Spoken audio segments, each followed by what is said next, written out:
At the end of the day, it's not about what you have or even what you've accomplished. It's about what you've done with those accomplishments. It's about who you've lifted up, who you've made better. It's about what you've given back. Denzel Washington. Welcome to Inspire Vision. Our sole purpose is to elevate the lives of others and to inspire you to do the same.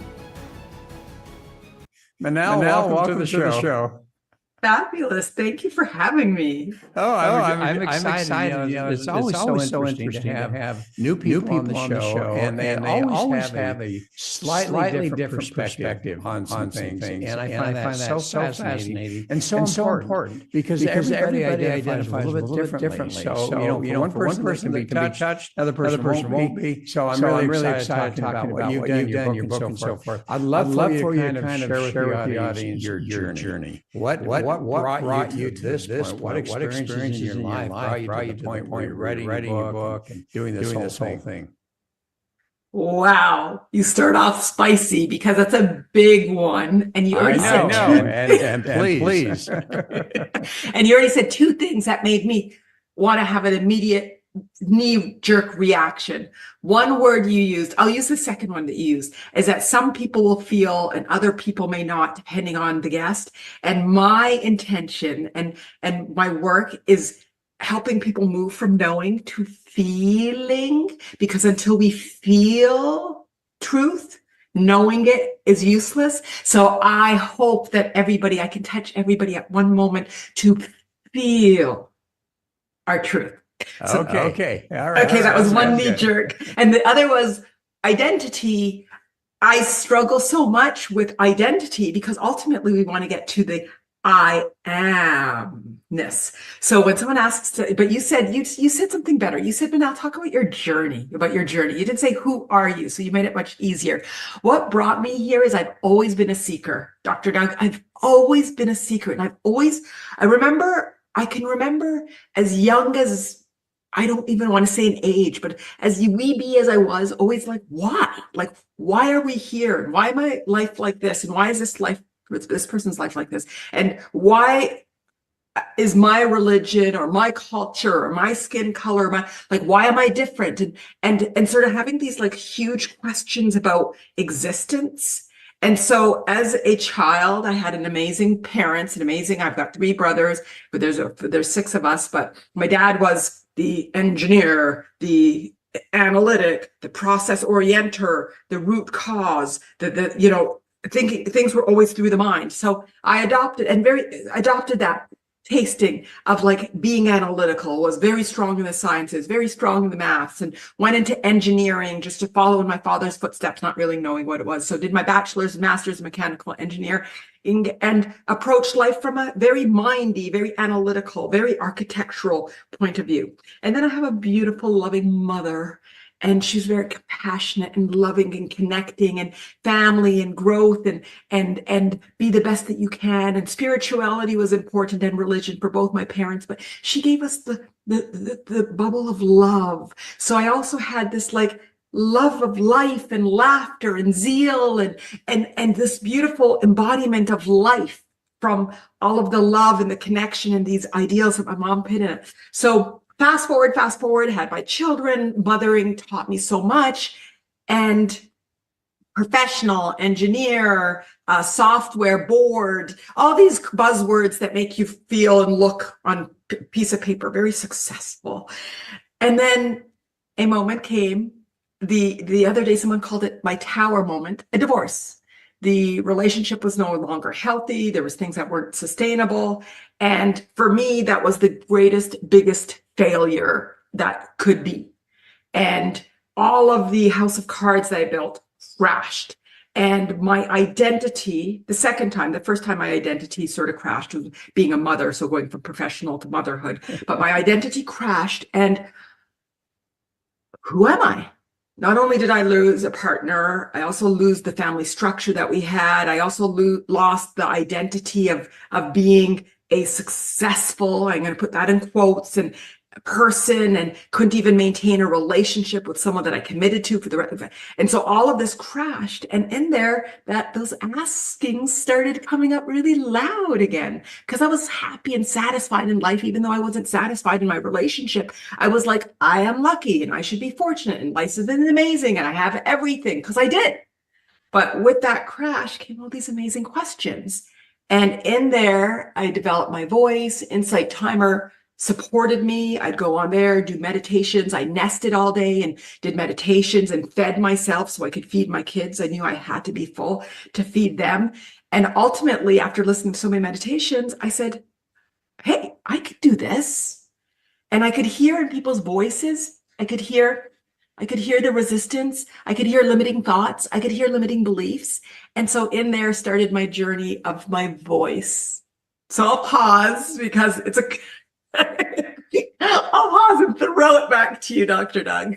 Okay, well, that's fascinating. You've said a lot of things there that I find fascinating. And the first thing I want to focus on, and I love what you said, is not who I am, or not self-worth, but the journey. But more importantly, I am.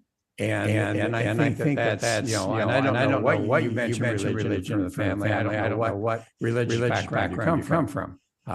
Which is it? Christian, Islam? I actually deliberately don't say, and I'm happy to share, but I deliberately don't say because then that puts me in the box of identity. And ultimately, I believe at the end of the day, we're all the same, and I am. And there's a mystery, and everybody calls this mystery different words, whether it's God or the universe or Buddha or energy or vibration. So I am happy to say, and I do say, but for me, my kids are like, Mom, why don't you, want to talk about feminism? And I'm like, because I want us to get to all I amness. I want to get to where we see each other for the uniqueness that we individually show up as, and not our political party, and not the skin color, and not our hair type, and not our eye color, and not where we came from, because all of that is what divides ourselves and divides our ego. Well, and I appreciate what you said there, and you're absolutely right. What I did is I studied a little bit as far as where does this sense of divine self come from? And what I've discovered is it comes from a lot of different sources, and we may call it different things, but at the same time, it's there. And I think it's a lot of people don't really believe that, and that's my point. A lot of people don't really believe they have that divine within themselves and understand. And I think that's so important they do. So as you started this whole process. Mm-hmm. What you came up with some, first of all, you wrote a book. Talk a little bit about at least the name of the book and what motivated you to write the book. Okay, fabulous.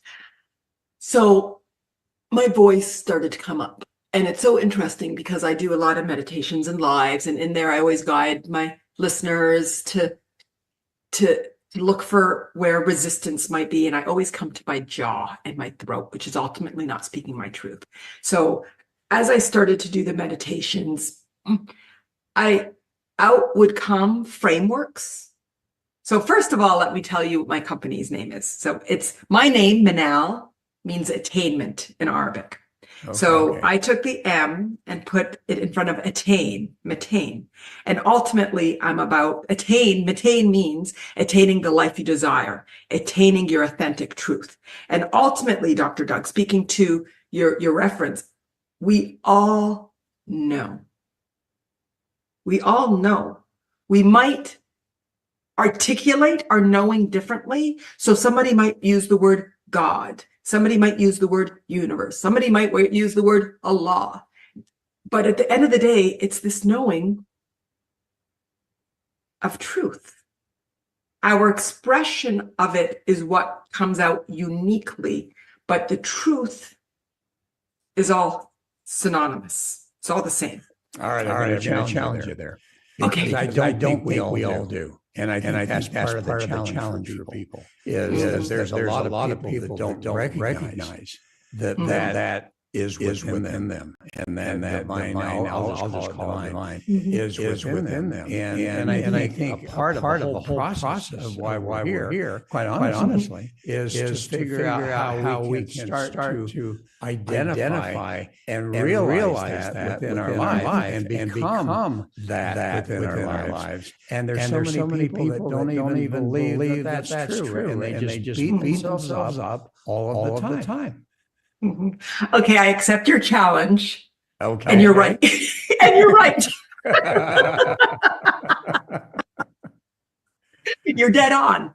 So the language was poor, but sometimes it's deliberate, because I like to empower us to know we know. But you're right. Many of us are walking around unaware.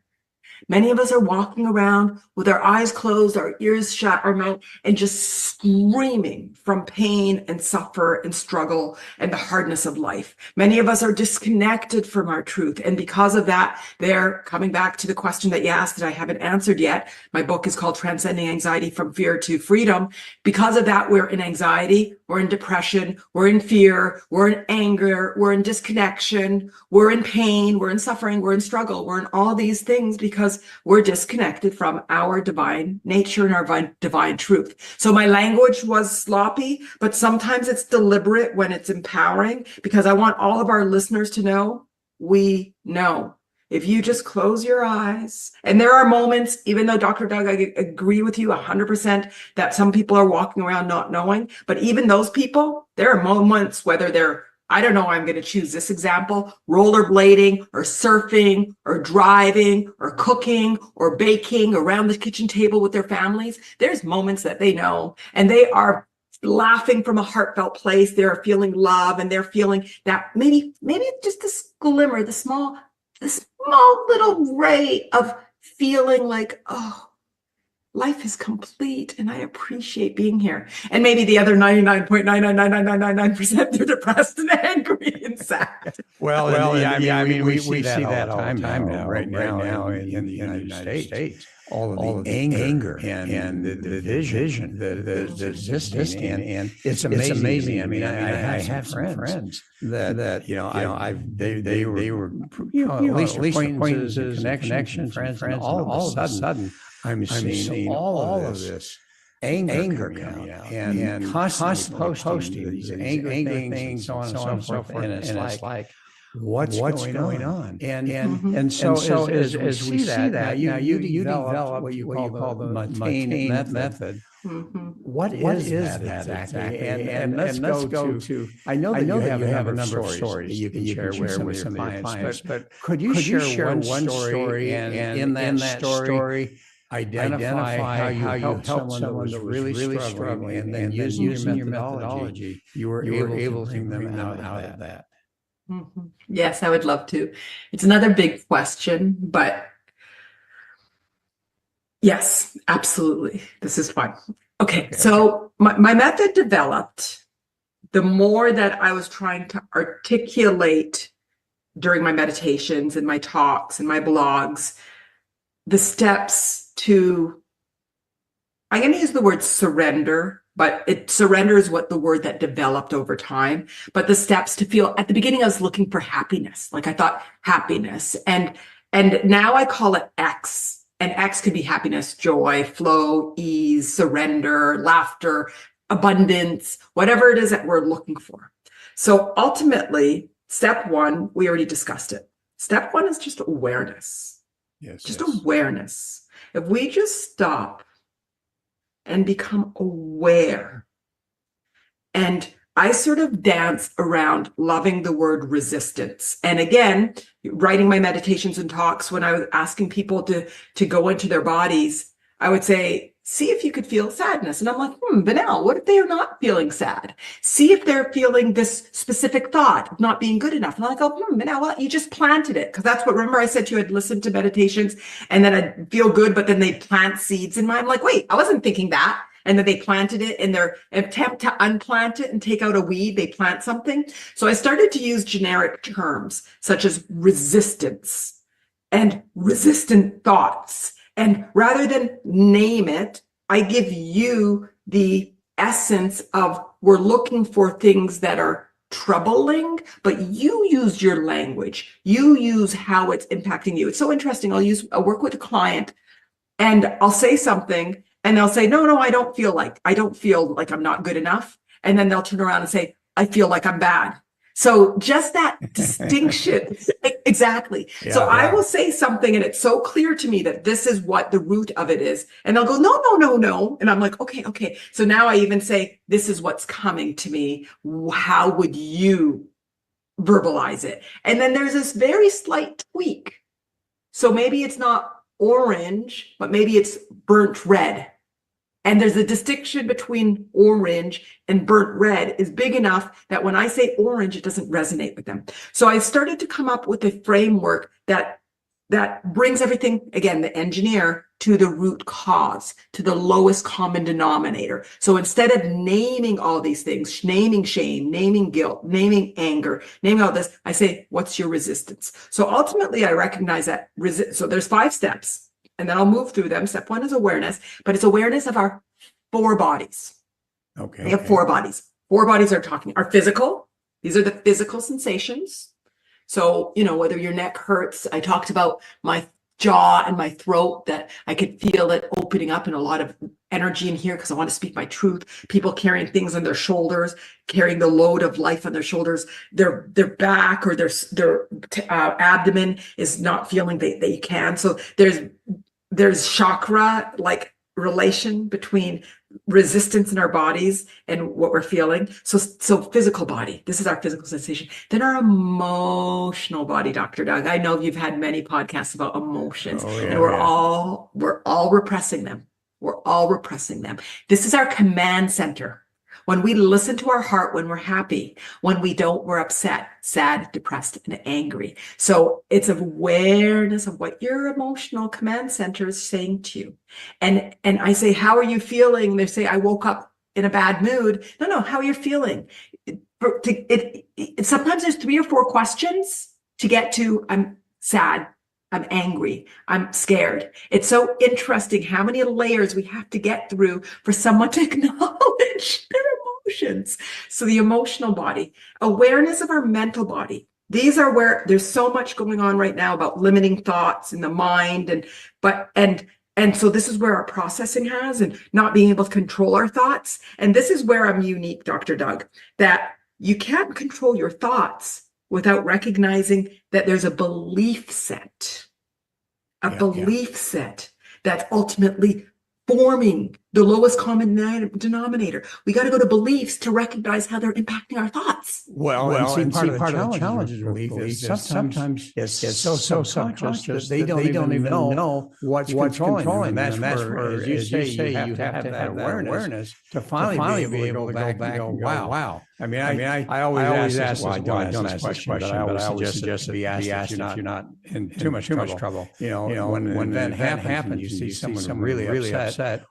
What emotion came up for you from this event? And as they come up with that emotion, anger, whatever, it's like, okay, why?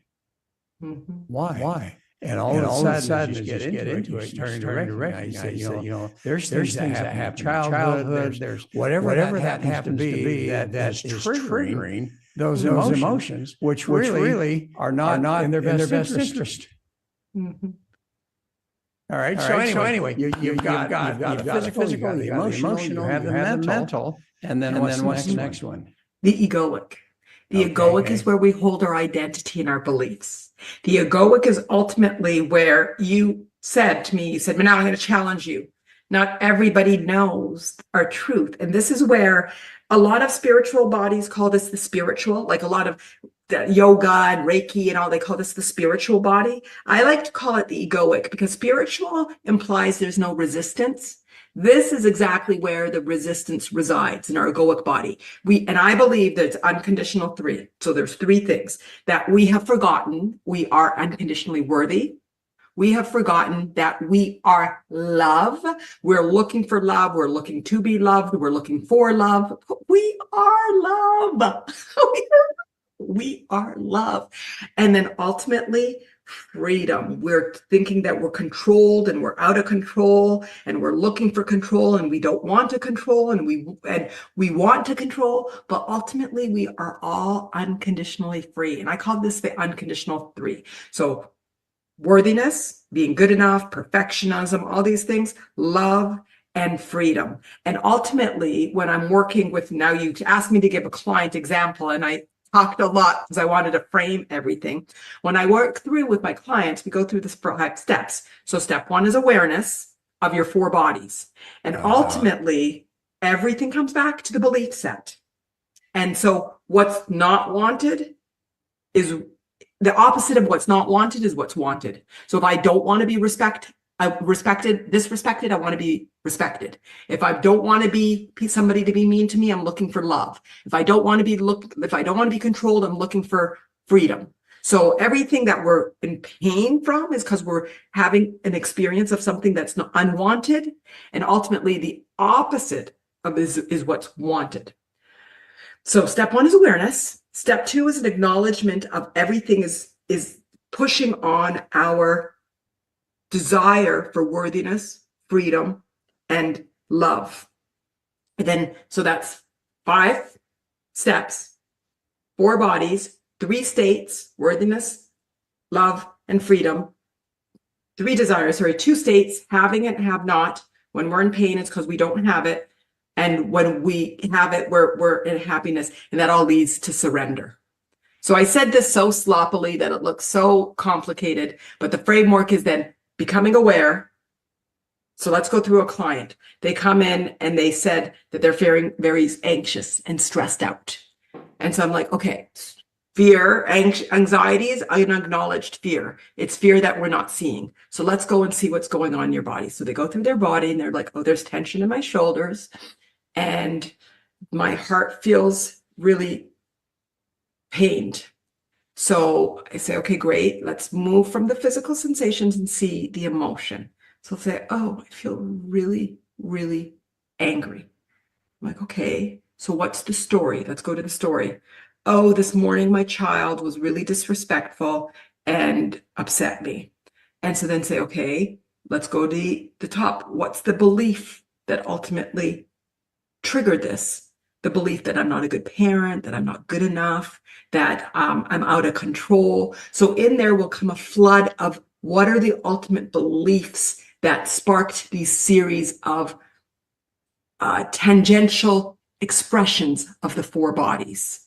And then once you realize that you're not good enough or you don't feel free, there's almost this surge of relief that comes over people because you got to the root cause. And the reason we're hurting, Dr. Doug, isn't because our child was disrespectful to us.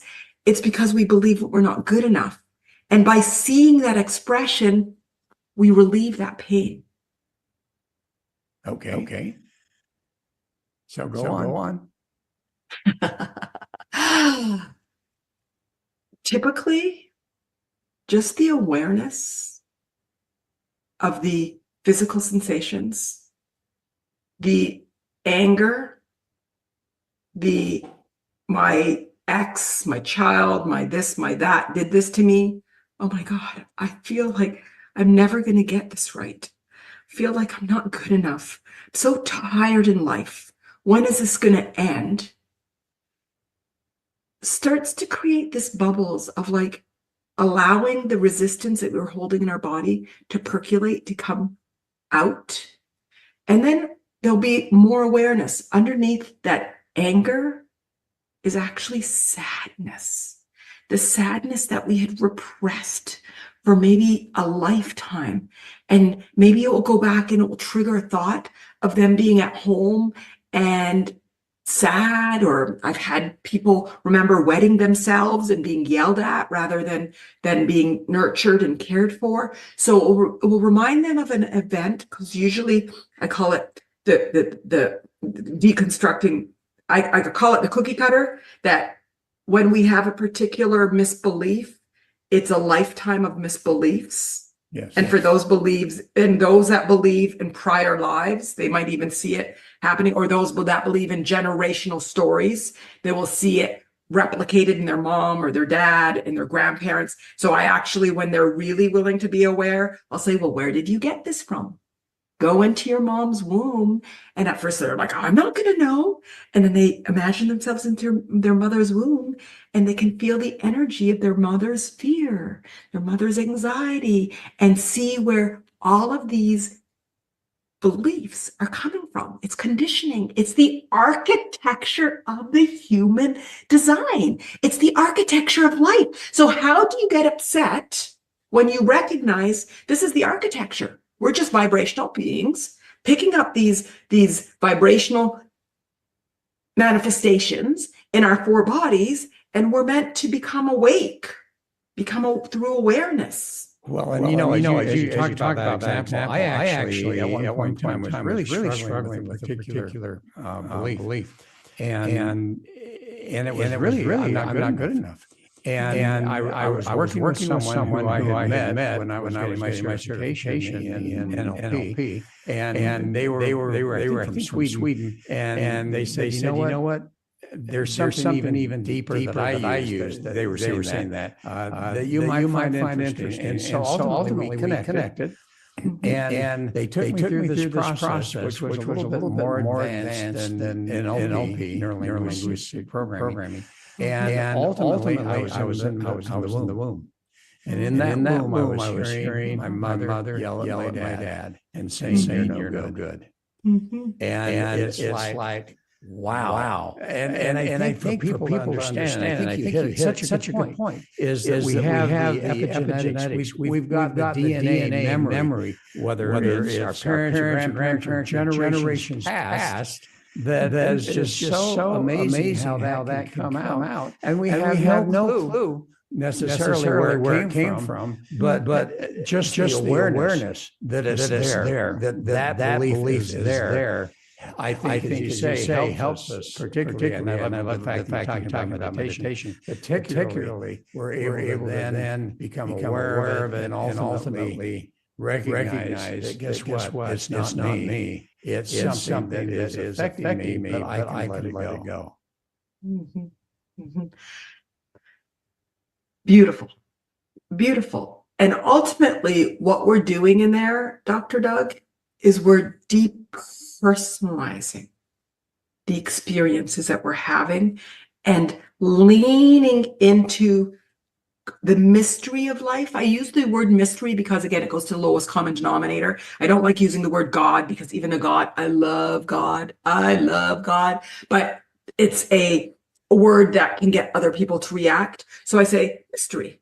The mystery, there's a greater why, and lean into your beliefs. And so if your beliefs are in God, then lean into that and say, there's a greater mystery, that we're here for something beyond the human physical journey that I'm experiencing. And once you can depersonalize and come out of it, all of this, I'm going to call it pain, all of these manifestations, all of these expressions stop being so personal. Even these interactions, your spouse, your children, your family members, it stops becoming so personal, and it starts becoming, we can start to become more objective about. Yes.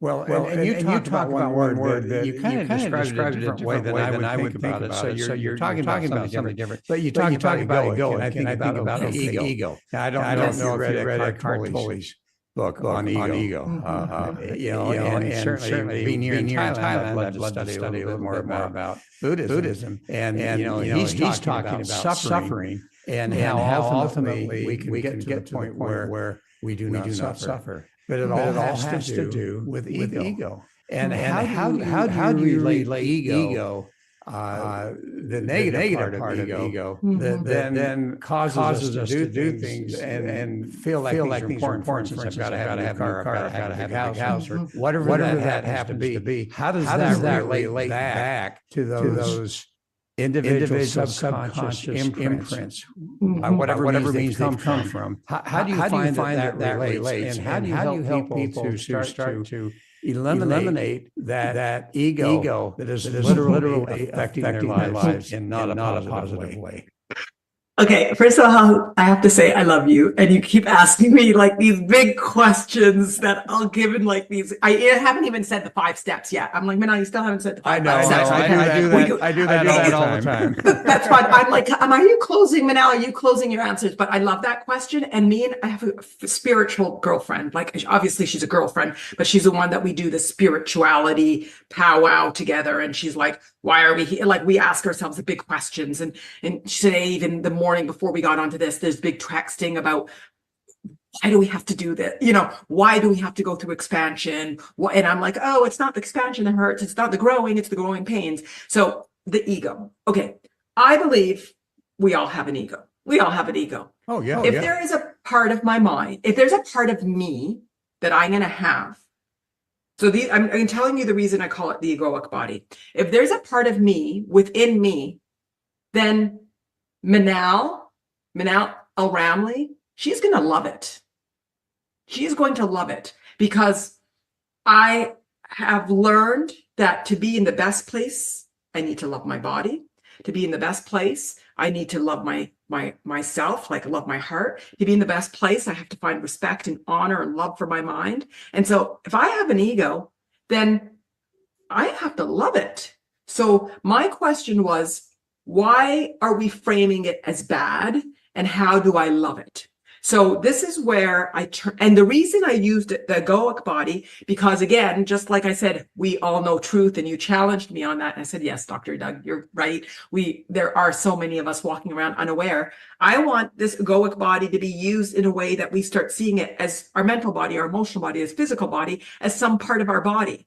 Now, what hurts, and what I believe Eckhart Tolle is talking about, is a resistant ego. The resistant ego. This is the ego that does not believe that we're good enough. This is the ego that's looking for love rather than realizing we are love. This is the ego that looks and feels out of control rather than realizing we are freedom. And ultimately, this non-existent ego, this is the one that walks around, and everybody loves Manal. They love how she shows up. They love her. This is my ego. So I don't know if you listen to Abraham Hicks or have listened to your listeners. Okay. I know that she's channeling, but that's Esther. That's Esther. Sometimes I can receive the same messages. I'll be listening to it and I receive a message and I'm like, oh no, she's not saying, oh, you humans. She's saying, celebrate your humanness. So Manal's ego picks up the channels of Abraham that Esther is receiving, because I'm receiving it too. Even though it's on audio, we can still receive it.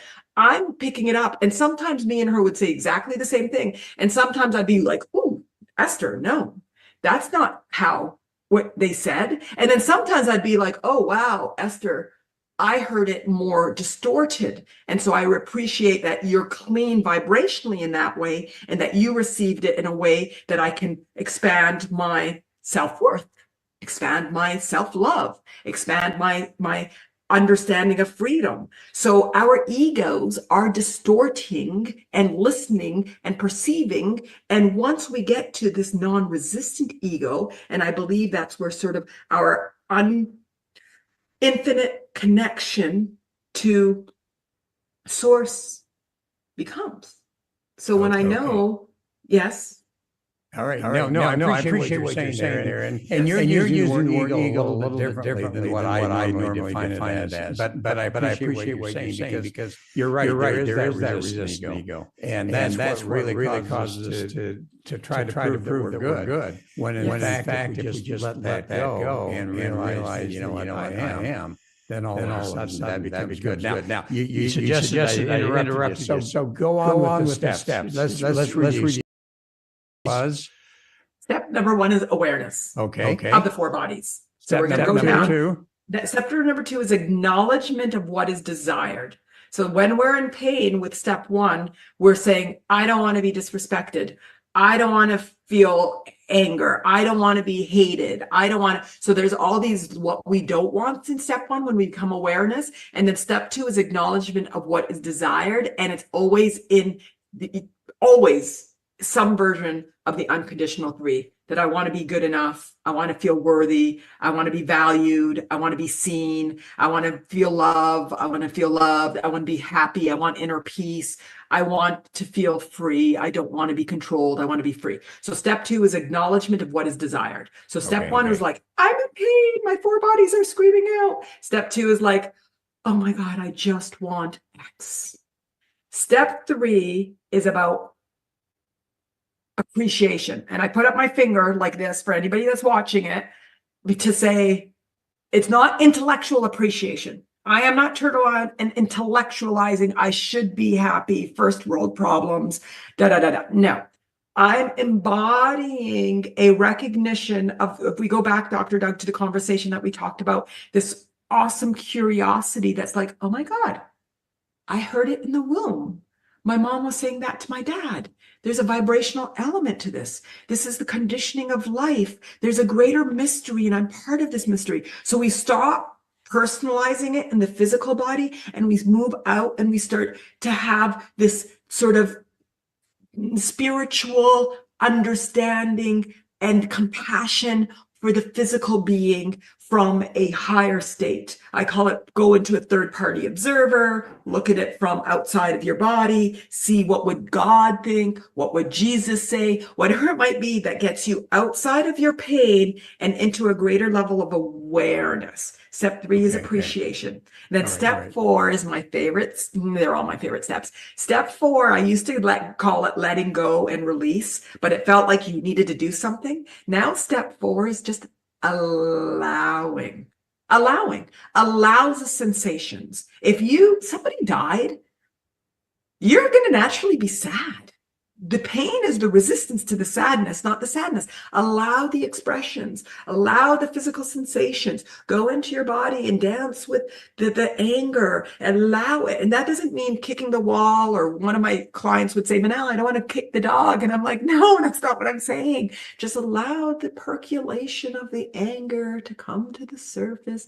And with that surface comes, then what's left behind is your truth, your light, your embodiment of everything, your infinite power.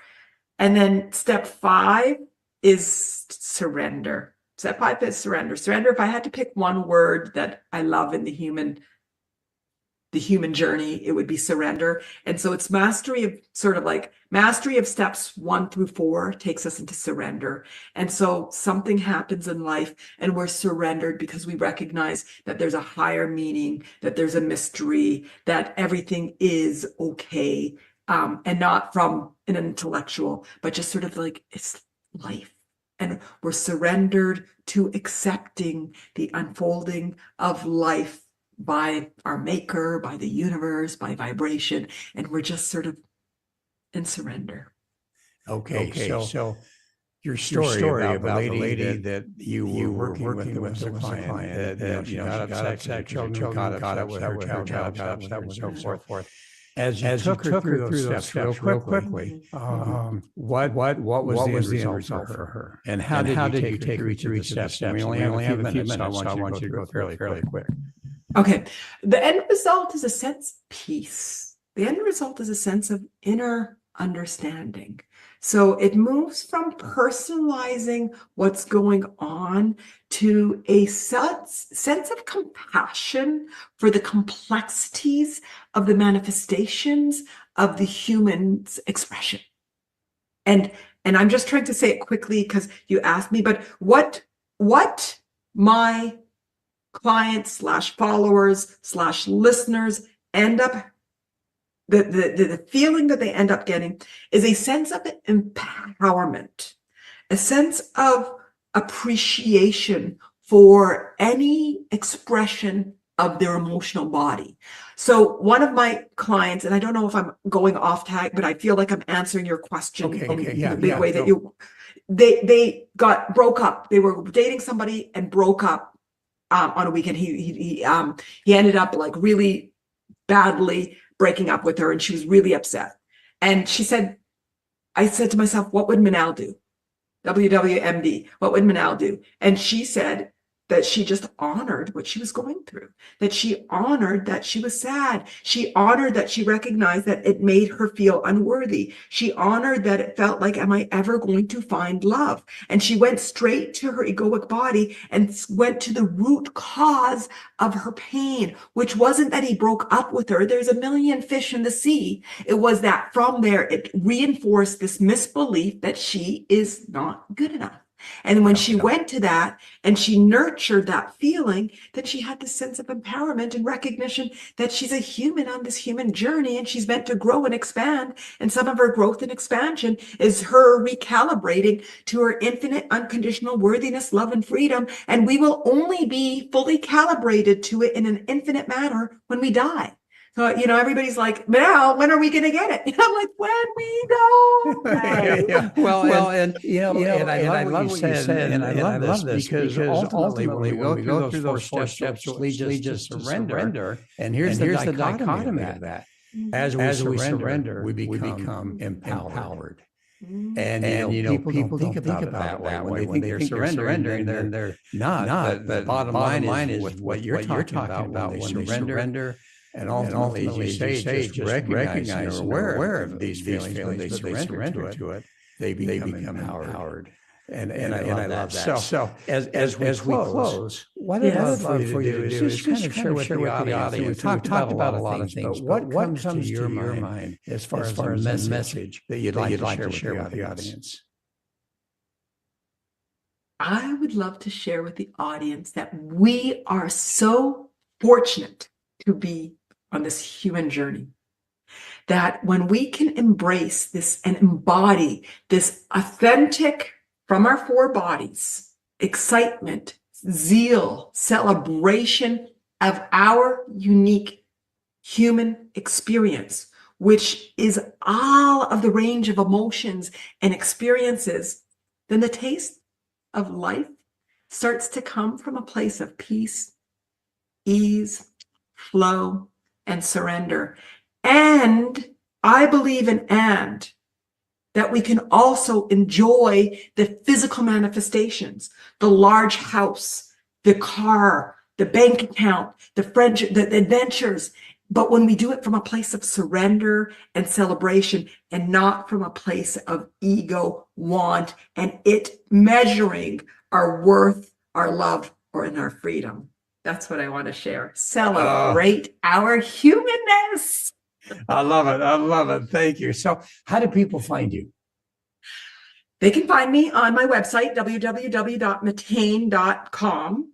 And if you go www.matain.com/join us, there's some goodies that I'd love for them to get. I'm on Insight Timer, Manal, Matain, Mattain, and I'm on all of the major social media, Instagram and Facebook and YouTube as Matain, Mattain, by Manal, Manal, and LinkedIn, I'm Manal El-Ramly. So I'd love to be connected. And I said Insight Timer. Yes, I did. So I'd love for them to reach out. Oh, and my book on Amazon, Transcending Anxiety from Fear to Freedom by Manal El-Ramly, EL-RAMLY. That's where they can find me. And I'm excited. This was such an amazing conversation. And you pushed me, Dr. Doug. Well, I'm glad you have surrendered to that. Because I've had other people say, man, you ask some tough questions sometimes, but that's been wonderful. It's been wonderful, Manal. Thank you so much. And folks, I hope you really have enjoyed this. This is so fascinating. And Manal, you've offered such incredible insights, and I love how you've approached this. So thank you so much for that. And thank you so much for what you're doing in making a difference in people's lives. Fabulous. And I'd like to thank you too. You're just so, I want to say the word complex in a good way. And I really enjoyed today's conversation. And I appreciate everything that you are giving back to the world as well. Oh, well, thanks. And folks, thanks for listening. I hope you really enjoyed this one. And I hope that you'll join us again soon on one of our next shows. This is Dr. Doug saying namaste.